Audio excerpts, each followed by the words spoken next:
verdade, a palavra que define o primeiro turno. Urnas espalhadas por todo o país atestaram aí a segurança do pleito. Não houve nenhum questionamento por parte dos candidatos e muito menos das Forças Armadas. Agora, Lula e Bolsonaro decidem as eleições no próximo dia 30 de outubro. O que esperar desse confronto presidencial? Quem responde é o meu convidado de hoje, o jurista e presidente do IBEDAFT, Dr. Quioche Arada.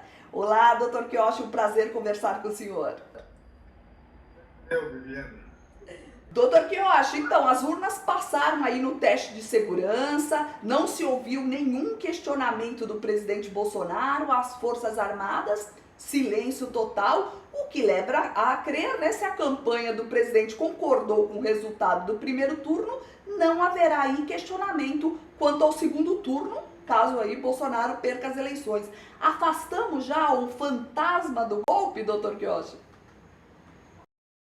Acho que sim, né? Não há clima para isso, né?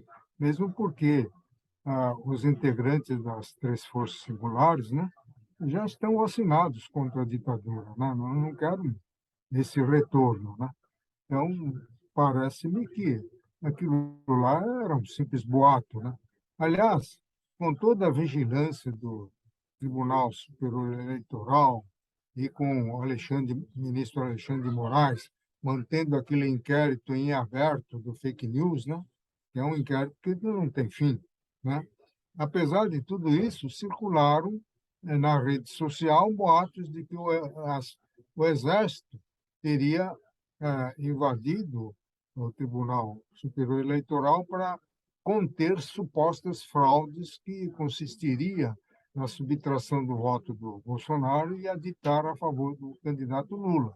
Mas tanto as Forças Armadas como também o Tribunal Superior Eleitoral desmentiram isso, né? Mas sempre existem pessoas, né, interessadas em conturbar o processo eleitoral, né? Isso é inevitável, né? E lembrando, né, doutor, que eu acho que a gente falava antes das eleições sobre a preocupação com o pleito aqui no Brasil, muitos observadores internacionais, Senado americano aí recomendando romper ligações, se houvesse golpe militar por aqui, foi exagero, né? E o presidente aí, Bolsonaro, blefou, na verdade, quando ele disse que só aceitaria o resultado das urnas se ele vencesse com 60% dos votos válidos no primeiro turno, né? Isso foi mais uma retórica do que realmente a tradução do pensamento dele, né? Então, porque há um jogo de palavras, né? O Lula também andou extrapolando, fazendo previsões que não tem nada a ver com a realidade, né? Mas no fim deu tudo certo, exceto algumas sessões super lotadas, com filas gigantescas que se formaram por conta da biometria, né? Agora, o ministro Alexandre de Moraes desmente, ele diz que não tem nada a ver uma coisa com outra. Eu, no meu entender, tem tudo a ver, porque eu próprio fiquei tentando 10 vezes lá a biometria que não deu certo, entendeu? E vários outros também, raramente as pessoas acertaram na primeira, tiveram que experimentar o dedo esquerdo, polegar, e aquilo acabou retardando realmente o processo de votação. E a minha impressão também, ali nas zonas eleitorais, é que muita gente saiu realmente para votar, né? Foi realmente uma festa da democracia, que a gente via até o final do dia, pelo menos aqui na região metropolitana de São Paulo, muita gente comparecendo aí às zonas eleitorais. É sinal de amadurecimento do povo brasileiro. Se você comparar com abstenções e votos nulos de 2018, houve uma queda sensível nas eleições de 22, né? Porque na primeira eleição, né, de 2018, chegava a 23 e pouco, tantos por cento. Doutor, que eu acho falar sobre pesquisas eleitorais. Os principais institutos de pesquisa erraram aí na previsão do que aconteceria quando as urnas fossem abertas. Aqui em São Paulo, por exemplo, ninguém deu vitória para o ex-ministro Marcos Pontes, que levou aí a cadeira pelo Senado. E nem mostraram Tarcísio de Freitas em primeiro lugar para o governo de São Paulo. Os institutos de pesquisa se defendem, alegando que pesquisa é retrato de um momento da eleição. É só suposição de voto, não é voto registrado. Nada é definitivo. Tudo está em movimento. Agora, há um movimento para criminalizar os institutos de pesquisa. O filho do presidente, Eduardo Bolsonaro, que foi reeleito deputado federal, promete uma lei para punir quem errar estatísticas. O ministro da Justiça mandou a PF investigar os institutos de pesquisa,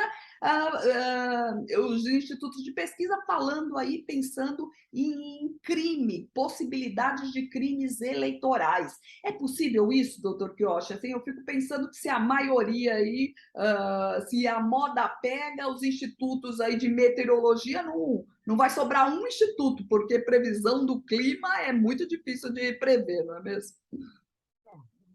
São coisas diferentes, né? São coisas técnicas. Instituto de Meteorologia é pesquisa de ordem técnica. Agora, pesquisa eleitoral sempre tem aquele componente político, né? Por isso que sempre fui contra o Instituto da Pesquisa, né? Porque houve uma época em que a pesquisa proclamava de antemão o resultado, entendeu? Que o brasileiro não gosta de votar em quem está perdendo. Então, essas pesquisas manipuladas, porque a lei traça assim umas normas gerais, mas não entra em detalhes, né? Então, o pesquisador pode rejeitar uma pessoa e aceitar outra. Se eu for fazer uma pesquisa entre os metalúrgicos, né, é evidente que vai dar nula, né?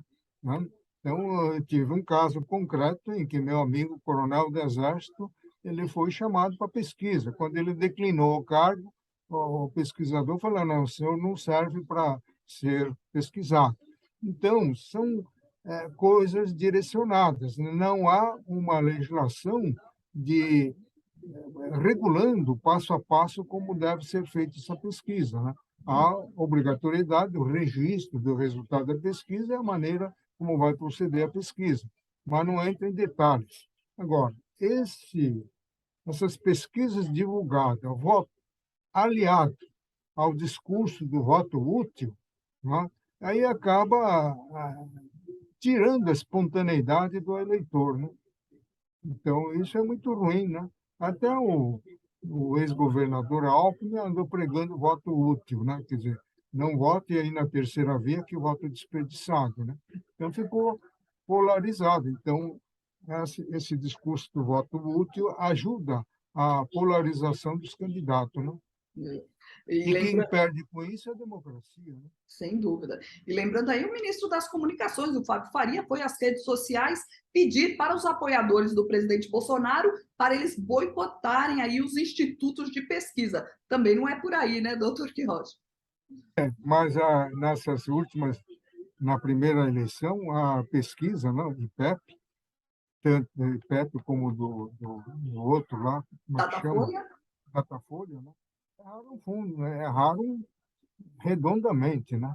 Na região sul-sudeste, que concentra maiores colégios eleitorais, o Bolsonaro bateu firme.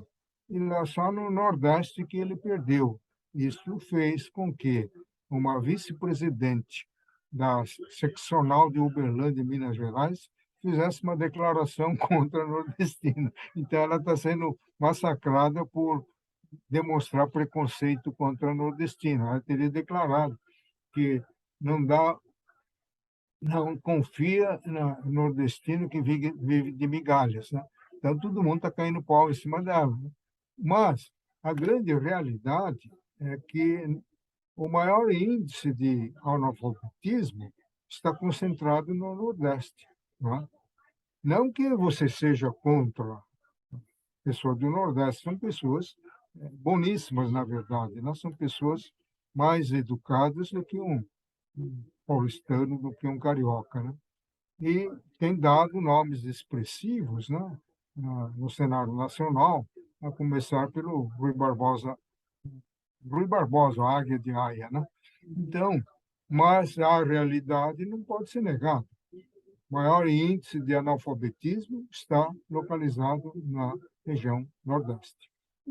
Doutor Quiochi, citando aí, o senhor já falou aí de um embate, o primeiro embate aí do presidente Bolsonaro com o ex-presidente Lula foi realmente a questão dos nordestinos, mas também a questão da fé está muito presente. Então, aí o início da campanha eleitoral se deu aí na pauta dos costumes. Nas redes sociais, um vídeo do Bolsonaro frequentando a maçonaria causou aí alvoroço, questionando a fé cristã do presidente. Enquanto isso, o Lula é retratado frequentando centros espíritas.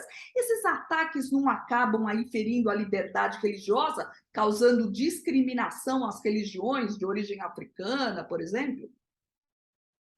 Sem dúvida, Vivi, porque já foi o tempo da confusão entre o poder religioso e o poder temporal, né?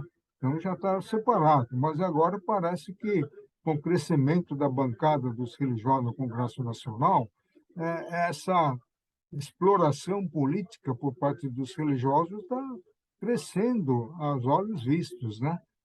Não sei se aquele padre que foi candidato a deputado, a candidato a presidente, foi plantado, não. Estou dizendo que foi plantado para provocar o Lula.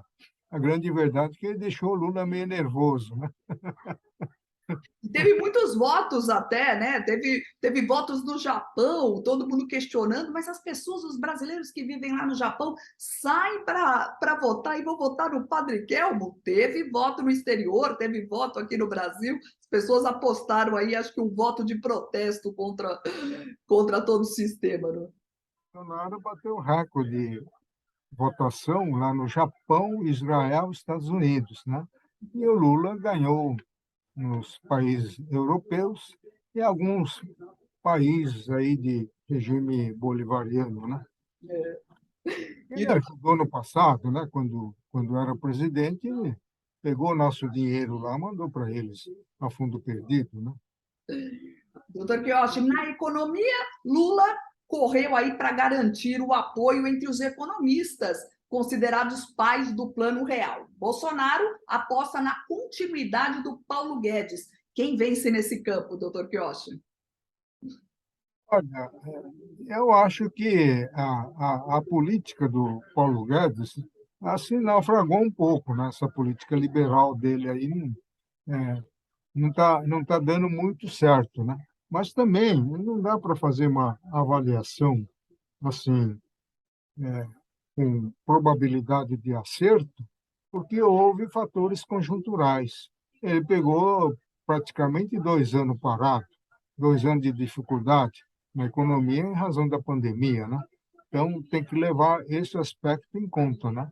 Talvez o cenário fosse outro, não fosse a pandemia, né?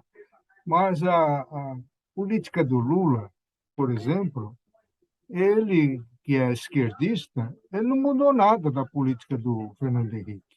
É uma continuidade da política econômica do Fernando Henrique, mesmo porque ele não tem, parece-me, né, que não tem criatividade para implantar outros tipos de plano, né? Por isso, acho que ele não tem tanta rejeição aí entre a Faria Lima, aqui de São Paulo, como a gente fala, né? A Faria Lima faz, não tem problema, já conhece como o governo Lula foi, então não tem muito medo, muito pânico, como da última eleição, da primeira eleição dele, não é, doutor Quiochi? Agora, falando em política econômica, também política de inclusão social, você vê que a tônica do discurso de todos os candidatos era a reduzir a pobreza, né? Só que eles são detentores do poder político, estão lá, estão legislando tudo em sentido contrário, né? Para manter os pobres cada vez mais pobres e os ricos cada vez mais ricos, né? Então, há um abismo entre o discurso e a realidade, né? Que nenhum político em sã consciência está realmente empenhado em promover a igualização da sociedade brasileira. Então, ele faz questão de manter esse desnível, né? andar de cima e andar de baixo, né? Que é o que propicia o que? A reeleição deles, né? A manutenção deles no poder, né? Doutor Kiyoshi, nosso tempo acabou. Eu queria muito agradecer sua presença aqui no NGT Notícias. Eu que agradeço, Regina. Esse foi o jurista e presidente do IBEDAT, Dr. Kiyoshi Arada, falando aqui no NGT Notícias. Muito obrigada pela sua companhia e eu te aguardo na próxima edição. Até mais!